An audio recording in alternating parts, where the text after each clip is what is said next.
Good afternoon. Thank you for joining us. Good afternoon. Hello everyone.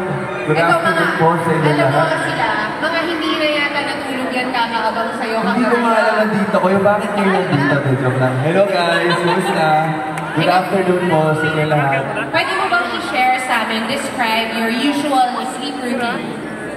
My usual sleep routine? Well, before that, I would just like to say, maraming salamat po sa Eurotex for having me today. Kasi ito, walang halong bola to.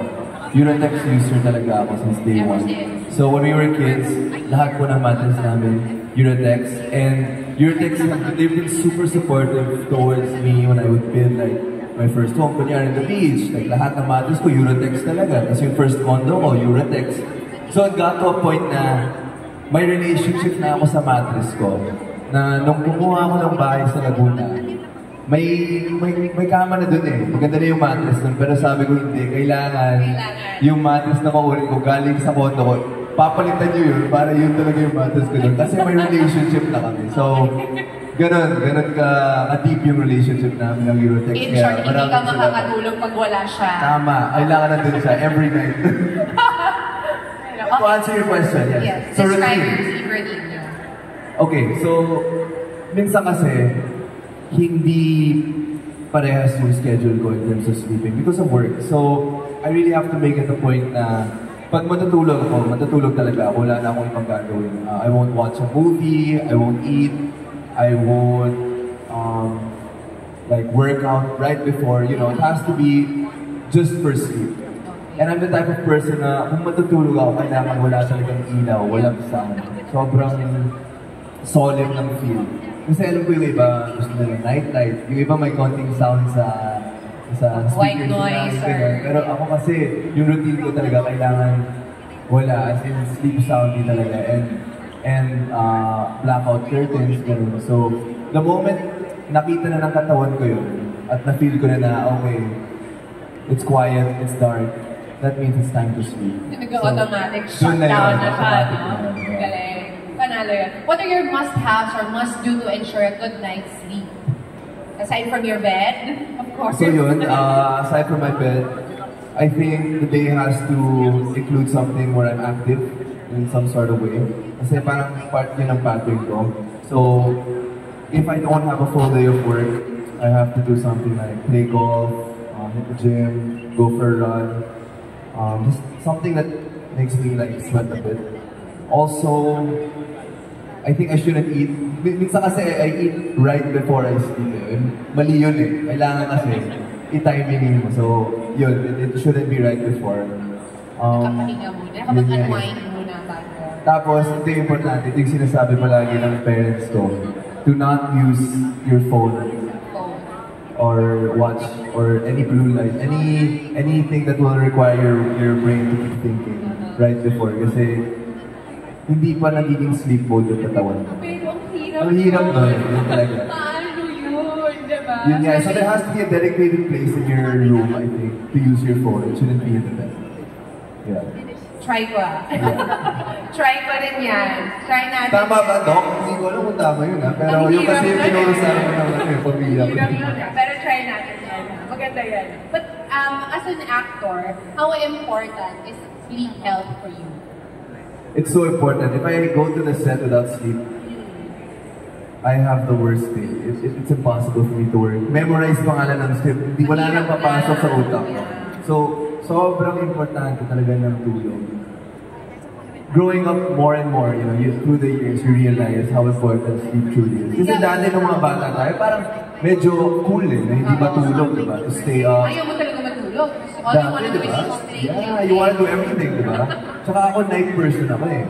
Hindi ako masyadong morning person. So, I really wouldn't place sleep as my priority. But now na nakita ko yung effects that it has, even throughout the day, wala, kailangan talaga full rest, full sleep. And before, I used to take long naps within the day, and it would really ruin my sleep, so I stopped doing that. So, ginawa ko na lang, yun, maximum 15-30 minutes kung kailangan talaga. Tapos after that, yung full sleep, dun na talaga sa gabi. Mas gusto mo nang paguri na lang yung sarili mo to get better sleep at night. Yes.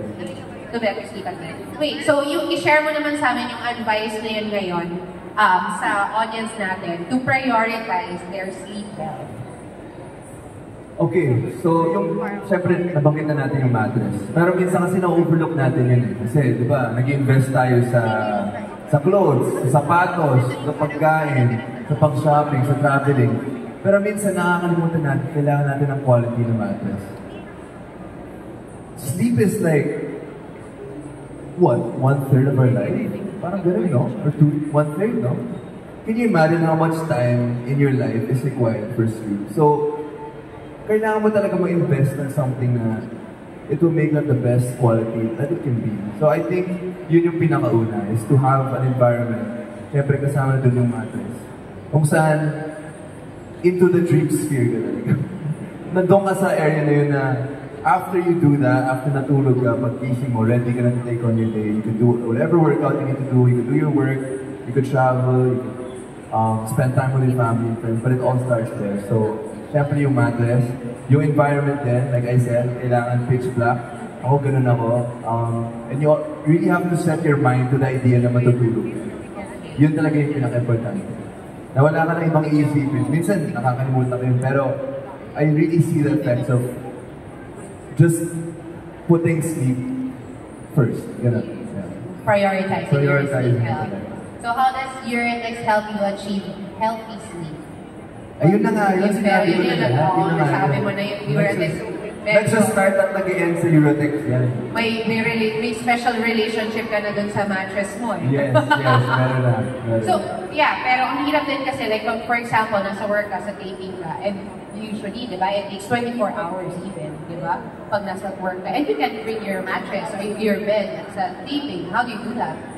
Kaya nga, so it has to get to a point na alam na ng katawan mo na kailangan mo na matulog. Pag nandun ka na sa sitwasyon na yun, ang hirap kasi ng utang yung sleep debt. Kasi dati akala ko, pag hindi ka nakatulog for a specific amount of hours, mababawi mo Pwede yun. mong bawiin. Wala na pala yun eh, myth lang yun eh. Diba? Bakit si Janina, naka 12 hours? Sarap! Pero the day before, 1 hour lang. Ang hirap kasi ng ganun eh. Kailangan consistent. But because my work is very inconsistent, I still have to plot. Actually, part ka ng kontrata ko yun eh. Kailangan may oras in between day 1 and day 2 kung saan matutulog talaga for 8 to 10 hours. May dedicated Kasi day kailangan mo yun. It won't just affect you, it will affect everyone din. Kung pumunta ako sa set, tapos hindi ko kaya gawin yung trabaho ko, hindi rin namin magagawa na maayos. So, sleep is super important, not just for me, but everyone on set. Diba? Yung mga crew, yung director, yung producer, lahat ng sumabak doon sa entablado na yun. Nakasama mo. Totoo. Ganun. Thank you so much, Donnie, and to all our special guests who gave their time to celebrate World Sleep Day.